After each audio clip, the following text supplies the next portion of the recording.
दोस्तों हमारे आसपास जो सबसे बड़े मनी ट्रैप्स हैं जिन्हें हार्डली हम कभी नोटिस करते हैं, लेकिन शुरू से ही हमारी लाइफ की शुरुआत से ही हमें इसके साथ वायर्ड किया गया है। तो आज के इस वीडियो में हम इस मनी पिट के बारे में बात करने वाले हैं, और अगर आप इसे सही से समझ गए, जो कि बहुत ही सिंपल है, तो आप लाखों रुपए नहीं तो हजारों तो बचा ही सकते हैं, और इन बचाए हुए पैसों से और पैसे कमा सकते हैं। तो चलिए वीडियो को शुरू करते हैं, क्योंकि जानकारी जरूरी है।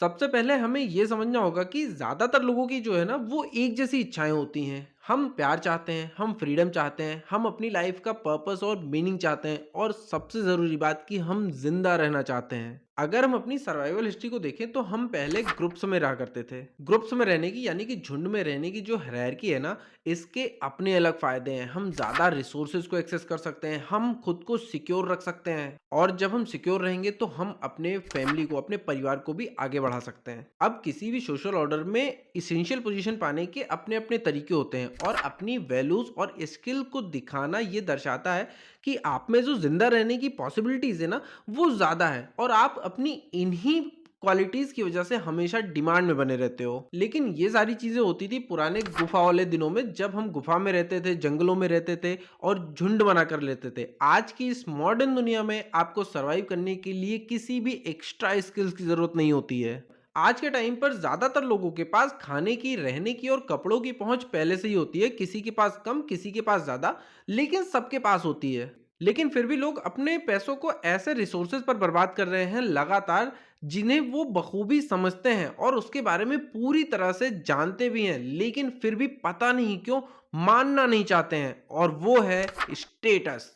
मैस्लोस हायरार्की ऑफ नीड में जो ये स्टेटस है ना, ये सबसे लास्ट में आता है। एक्चुअली होता क्या है कि सोसाइटी में हम स्टेटस का इस्तेमाल ये दिखाने के लिए करते हैं कि हम सक्षम हैं, कैपेबल हैं इन चीज़ों को खरीदने में, और दूसरों से अलग हैं, और हम बहुत ज़्यादा सक्सेसफुल हैं। और कई सारी कंपनीज इन लोगों के इस पागलपन को बखूबी समझते हैं, और वो इन लोगों को सिर्फ और सिर्फ स्टेटस बेचते हैं। आज ऐसे 5 चीजों के बारे में बात करने वाले हैं जिन पर आप जानबूझकर अपने पैसों को बर्बाद कर रहे हो। और ये सुनने के बाद आपका जो सोचने का तरीका है ना, जब भी आप इन्हें खरीदने जाओगे, वो पूरी तरीके से चेंज होने वाला है। तो इस वीडियो को लास्ट तक जरूर देखिएगा। तो मेरी लिस्ट में जो सबसे पहला है वो है डिजाइनर गुड्स।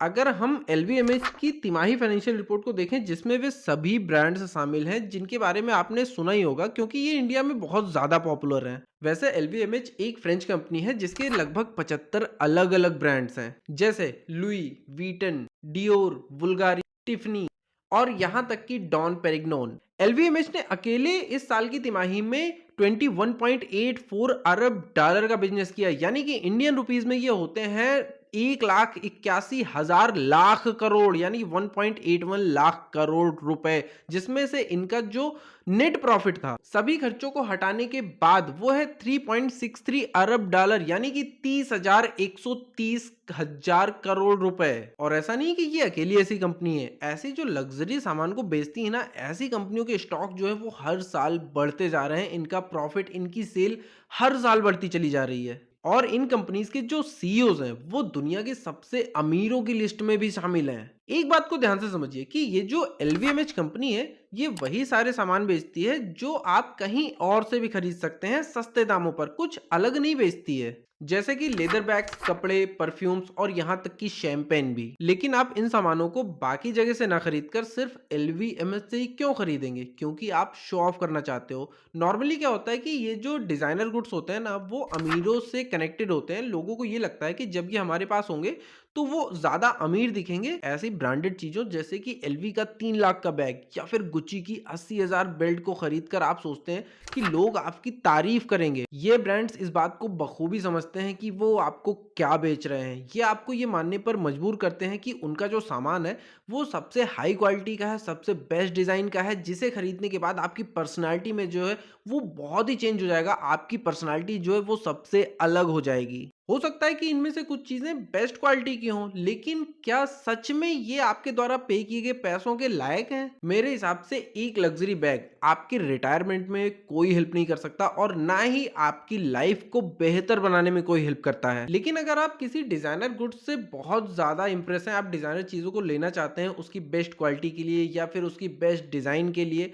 तो आपको ये कन्फर्म करना बहुत ज़्यादा ज़रूरी है, ये सुनिश्चित करना बहुत ज़रूरी है कि वो आपके बजट में फिट बैठता है। और आप अपने बजट को डिसाइड करने के लिए 50-30-20 रूल का इस्तेमाल कर सकते हो। इसे फॉलो करके आप अपना बजट डिसाइड कर सकते हो, जिसमें कि आपको अपनी जो इनकम है, आपकी जो सैलरी है या फिर जो बिजनेस से कमाई होती है, उसको 3 पार्ट में डिवाइड करना है, 50%, 30% और 20%।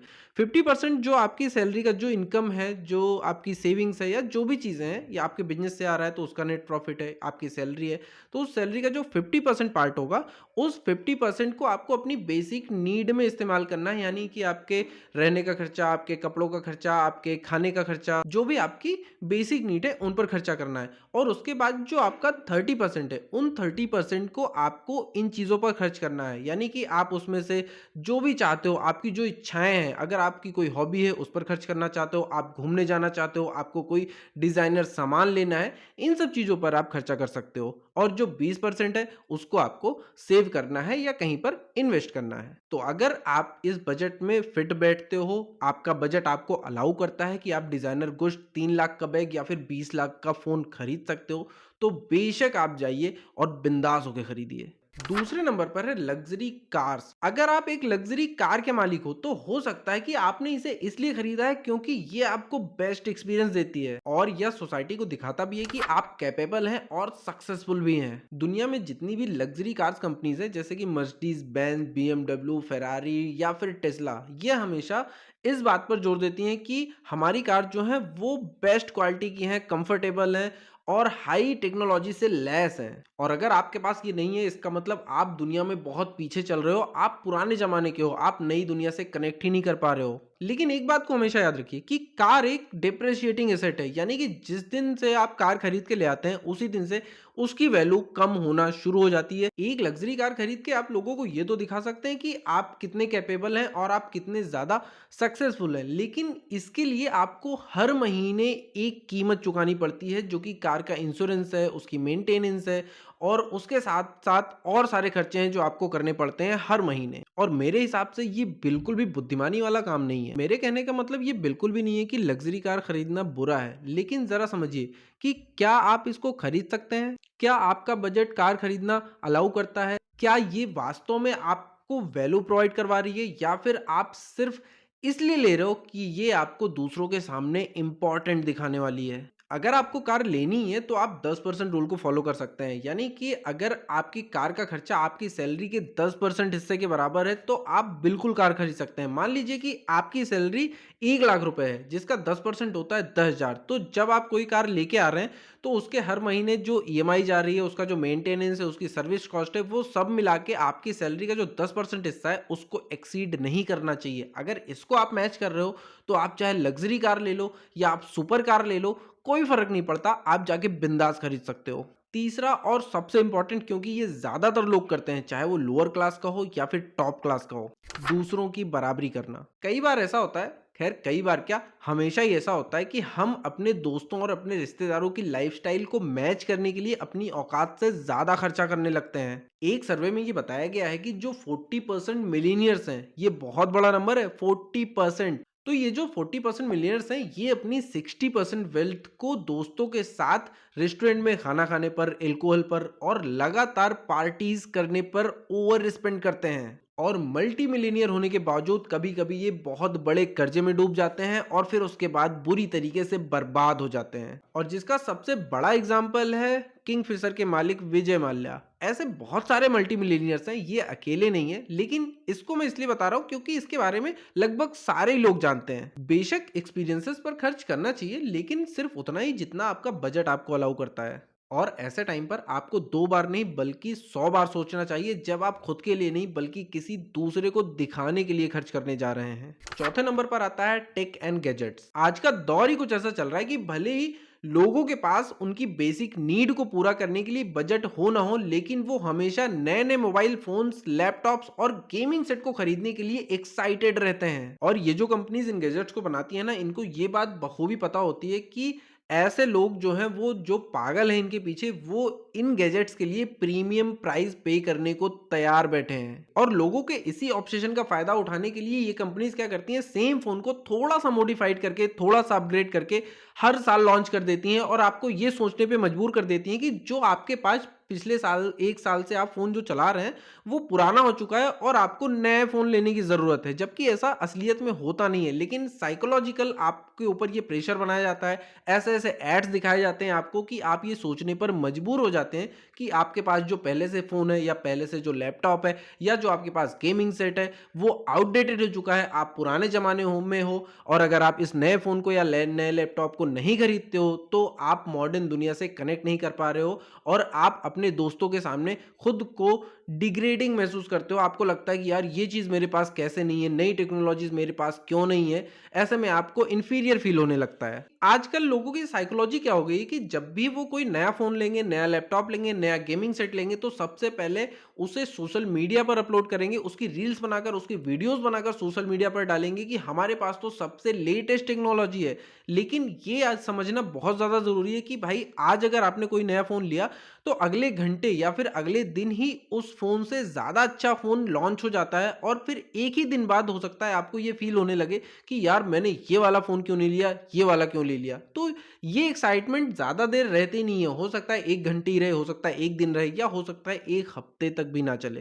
तो अगर आपके पास एक अच्छा फ़ोन, एक अच्छा लैपटॉप है और वो सही से काम कर रहा है, तो सिर्फ़ इस वजह से कि ये पुराना है और हमें नई टेक्नोलॉजी खरीदनी है, अगर आपको उसकी ज़रूरत नहीं है, तो बिल्कुल उस पे पैसे वेस्ट करने की ज़रूरत नहीं है, दूसरों को दिखाने के लिए। अगर आपको ज़रूरत है कि हाँ, उसमें आपका काम नहीं चल रहा है या वो आपका गैजेट खराब हो गया है, तभी आप जाके दूसरा उसको लें, नहीं तो उसको इस्तेमाल करें और अपने पैसों को बचाएँ। 5वाँ और सबसे आखिरी जो हमारी लिस्ट में है, वो है अनयूज्ड सब्सक्रिप्शन एंड सर्विसेज़। दोस्तों, आज के इस डिजिटल युग में हम कई तरह के सब्सक्रिप्शन पर पैसे खर्च करते हैं और सर्विसेज पर पैसे खर्च करते हैं, जैसे कि जिम हो गया, ओटीटी प्लेटफॉर्म हो गए, डिजिटल एप्स हो गए, जिन्हें हम हार्डली ही कभी यूज़ करते हैं। बस वो हम सब्सक्रिप्शन एक बार ले लेते हैं और वो हमारे फ़ोन में पड़े रहते हैं। उनकी फ़ीस जो है वो हर महीने हमारे अकाउंट से ऑटोमेटिक डिडक्ट हो जाती है, हमें पता भी नहीं चलता है। और ऐसी जितनी भी कंपनीज़ हैं, वो हमेशा सब्सक्रिप्शन मॉडल पर ही काम करती हैं क्योंकि इससे उनकी रेगुलर इनकम बनी रहती है। लेकिन आपकी इनकम, आपके पैसे वो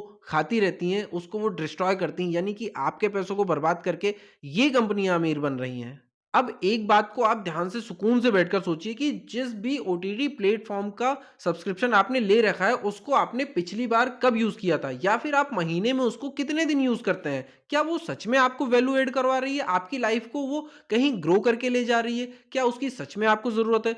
और हो सकता है आपने एक से ज़्यादा कई सारे ओटीटी प्लेटफ़ॉर्म पर सब्सक्रिप्शन ले रखा हो, या फिर आपने जिम की फ़ीस भर दी है 3 महीने की, 6 महीने की या साल भर की उसकी सर्विस ले रखी है और आप कितने दिन जिम गए हो वहाँ पर, हो सकता है आप 2-4 दिन भी ना गए हो, तो वो पैसे तो आपके वेस्ट ही जा रहे हैं। और या फिर आप इन चीज़ों को सिर्फ़ इसलिए कर रहे हैं क्योंकि आपके दोस्तों ने ये चीज़ें ले रखी हैं। आपके दोस्तों के पास नेटफ्लिक्स का सब्सक्रिप्शन है, अमेज़न का है या ऐसे ही ओटीटी प्लेटफ़ॉर्म्स का है, जो आपके पास भी होना चाहिए, भले ही आप उसको यूज़ करें या ना करें, सिर्फ़ ये बताने के लिए कि अच्छा तुम्हारे पास भी है, मेरे पास भी है। जिम की फ़ीस आपने इसलिए भर रखी है क्योंकि आप दोस्तों के साथ एक्साइटमेंट में 2 दिन गए, लेकिन उसके बाद नहीं जाना है, आपके पास टाइम नहीं है।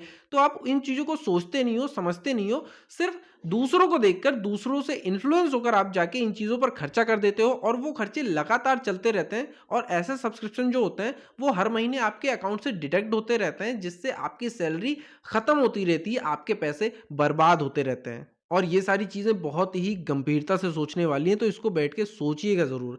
आइए देखते हैं कि अगर आप इन चीज़ों पर पैसे बचाते हैं, तो हर साल आप कितने पैसे बचा सकते हैं। अगर आप डिज़ाइनर गुड्स को ना लेकर आप नॉर्मल सामान खरीदते हैं, तो आप साल में लगभग 2.5 लाख रुपए बचा सकते हैं। अगर आप लग्ज़री कार अवॉइड करते हैं, तो आप सालाना लगभग 5 लाख रुपए बचा सकते हैं। बेवजह की पार्टीज़ को छोड़कर आप 1 लाख रुपए बचा सकते हैं। हर बार नए गैजेट्स को अवॉइड कर भी आप 1 लाख रुपए बचा सकते हैं। और ऐसे सब्सक्रिप्शन और सर्विसेज जिनको आप यूज़ नहीं करते हैं या फिर हार्डली ही यूज़ करते हैं, उनको अवॉइड करने के बाद आप लगभग 30 से 50 हज़ार रुपए हर साल बचा सकते हैं। ऐसे में आप हर साल लाखों रुपए बचा सकते हैं और लाखों नहीं तो अपने बजट के हिसाब से जो चीज़ें आपकी लाइफ में ये मैच करती हैं इनमें से उसमें से हज़ारों तो आप बचा ही सकते हैं। जब आप इनको एक डायरी पे लिखेंगे कि आपने किन चीज़ों को सब्सक्रिप्शन लिया हुआ है, कौन-सी सर्विसेज़ आप यूज़ कर रहे हैं या नहीं कर रहे हैं, वो बेवज़ह आपके अकाउंट से पैसे जा रहे हैं, सिर्फ़ इसलिए कि मैं दोस्तों के सामने ये कह सकूँ कि मेरे पास इस चीज़ का सब्सक्रिप्शन है,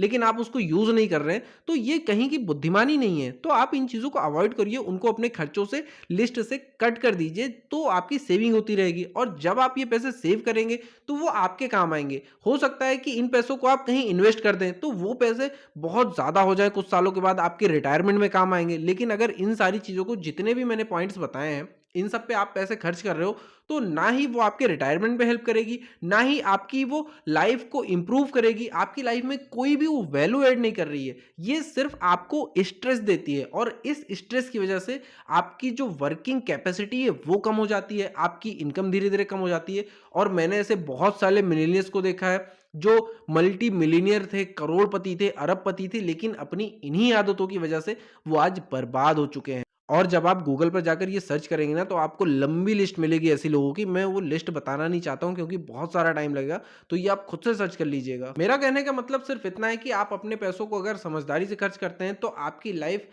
अपग्रेड होती चली जाती है। आप अगर लोअर क्लास में हैं तो मिडिल क्लास, अपर क्लास में बनते चले जाते हैं। आपके पैसे बढ़ते चले जाते हैं। आप खुश रहते हो, सबसे बड़ी बात जो जीवन में है वो खुश रहना है। मुझे लगता है कि अल्टीमेटली हर आदमी कोई भी काम करता है तो वो खुश रहने के लिए करता है। चाहे वो कार खरीदे, चाहे वो पार्टी करे या कोई भी चीज़ करे। लेकिन अगर आप 1-2 बार पार्टी करते हो या 1 आध 2 लग्ज़री कार खरीदते हो कि यार खुश रहने के लिए करना है, हम ले लेते हैं। लेकिन अगर वो 1 महीने बाद आपकी खुशी चली जाती है तो ऐसी खुशी किस काम की? तो ऐसी चीज़ों को करें जिससे आप लॉन्ग टर्म में, लॉन्ग लाइफ में, पूरी लाइफ और आपकी आने वाली पीढ़ियाँ भी खुश रह सकें। तो इसको बैठिएगा और समझदारी से सोचिएगा और फिर अपने पैसों का बजट बनाइएगा कि आपको उन पैसों को कहाँ खर्च करना है।